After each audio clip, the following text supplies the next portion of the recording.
Hello বন্ধুরা, কেমন আছো তোমরা সবাই? আশা করছি সবাই খুব ভালো আছো। আমরাও খুব ভালো আছি। আজ দুজনে বেরিয়ে পড়লাম একটু কোয়ালিটি টাইম স্পেন্ড করতে। জানো তো, কাজ কাজ করে কোথাও যাওয়া হয় না সময়ের অভাবে। আমার হাজবেন্ডের কাজটাই এমন, সবার ছুটি থাকলেও ওর কোনোদিন ছুটি থাকে না। তাও আজ কাজের ফাঁকে একটু সময় বার করে বেরিয়ে পড়লাম। বেশ অনেকদিন পর আমরা এরকম ভাবে বেরালাম। দেশে যাওয়ার আগে আমরা যখনই সময় পেতাম ম্যাপে দেখে নিতাম কোথায় ভালো ঘোরার জায়গা রয়েছে, তখনই আমরা বেরিয়ে পড়তাম সময় পেলেই।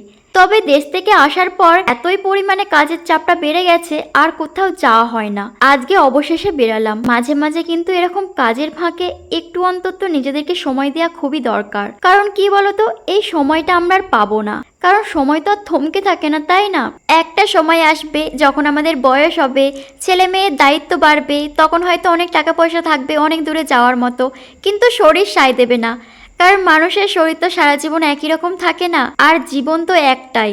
এই জীবনে যতটা সম্ভব নিজেদেরকে ভালো রাখা যায়, একটু চেষ্টা আর কি। হয়তো একটু ব্যয়মূল্য হবে, একটু খরচ হবে, তাও কিন্তু মাঝে মধ্যে নিজেদেরকে সময় দেওয়া খুবই প্রয়োজন। কারণ চাইলেও তখন এই সময়টা আর আমরা ফিরে পাবো না। চলো, অনেক তো বকবক করলাম। আজ আমরা কোথায় যাচ্ছি বলো তো? ওই যে দূরে পাহাড়গুলো দেখছো, ওই পাহাড়েই যাচ্ছি। ওটা নাকি একটা টুরিস্ট স্পট। ওখানে ফটোশুট হয়, অনেকে পিকনিকও করে। বিকেল হলেই সবাই নাকি ওখানে চলে যায়। তাই আজকে আমরাও বেরিয়ে পড়লাম। আমাদের বাড়ির থেকে প্রায় 30 মিনিটের রাস্তা। তাও আজকে আমাদের একটু সময় লেগে গেল, কারণ আমরা না অন্য রাস্তায় চলে গিয়েছিলাম। তার জন্য আমাদের 10 মিনিট বেশিই লেগে গেল। এমনিতেই বর আমাকে বলেছিল 3:30 নাগাদ বেরোবে, তাও এদিক ওদিক করতে করতে আমি 4:30 বাজিয়ে দিয়েছি। এখানে আস্তে আস্তে 5:30টার ওপর হয়ে গেছে। একেই বর্ষাকাল, বৃষ্টির ওয়েদার, সবসময় তো টিপটিপ করে বৃষ্টি পড়তেই আছে। আর পাহাড়ি রাস্তা, বুঝতেই পারছো কতটা ঢাল হয়। আর কিছুটা উঠেই আমি এই জায়গাটায় দাঁড়িয়ে পড়েছি, কারণ এখান থেকে ভিউটা এত সুন্দর লাগছে। এই ভিডিও ক্লিপটা না নিয়ে আমি পারলাম না। তারপর আস্তে আস্তে ওপরের দিকে যেতে থাকলাম।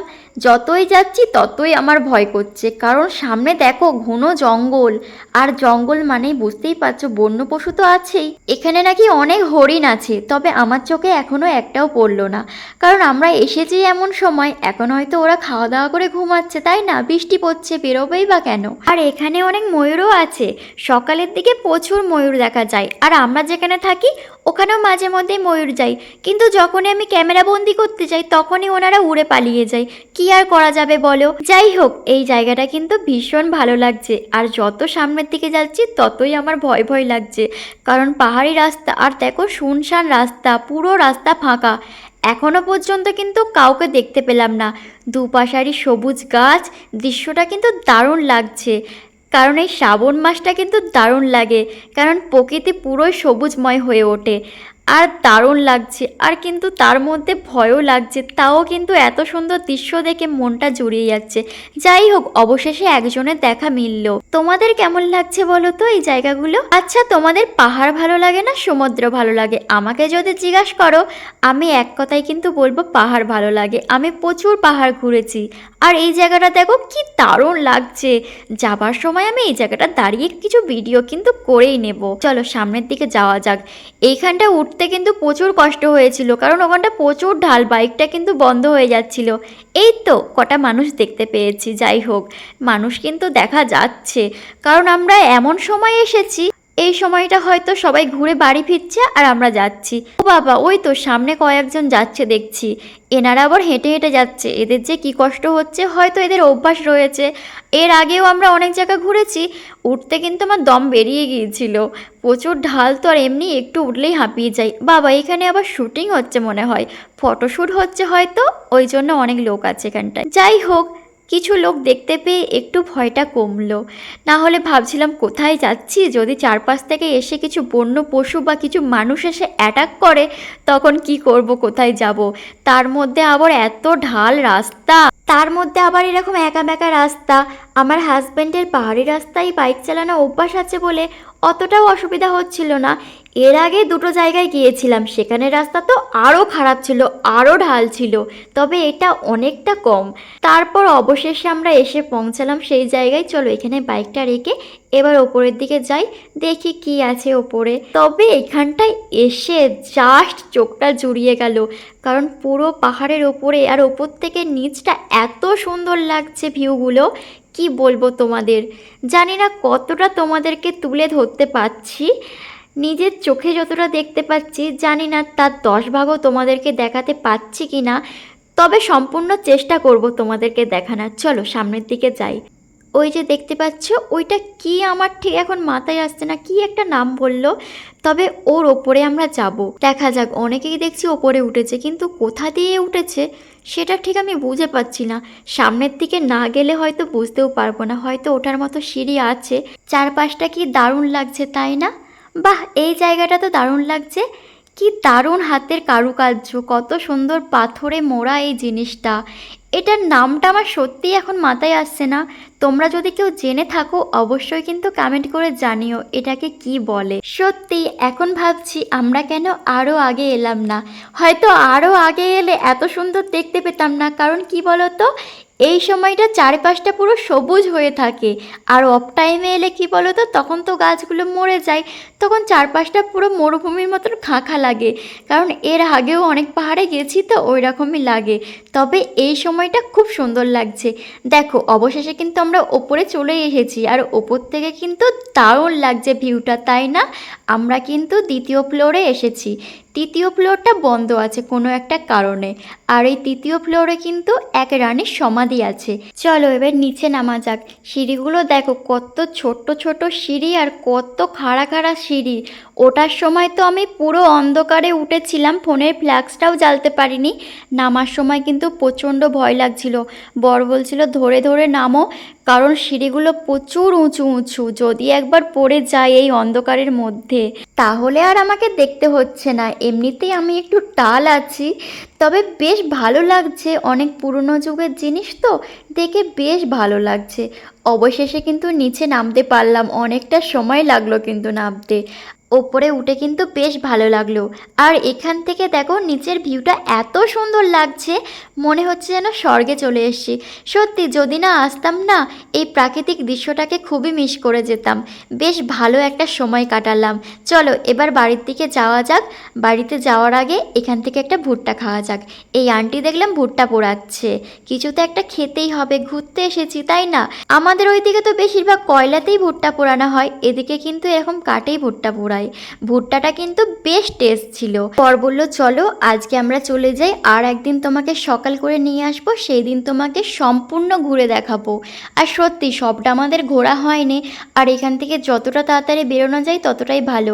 তাই এই জায়গাটাকে টাটা করে আবার সামনের দিকে রওনা দিলাম। আবার কবে আসবো জানি না, তবে খুব তাড়াতাড়ি আর একবার আসবো। অনেক কিছুই এখনও দেখার বাকি রয়েছে।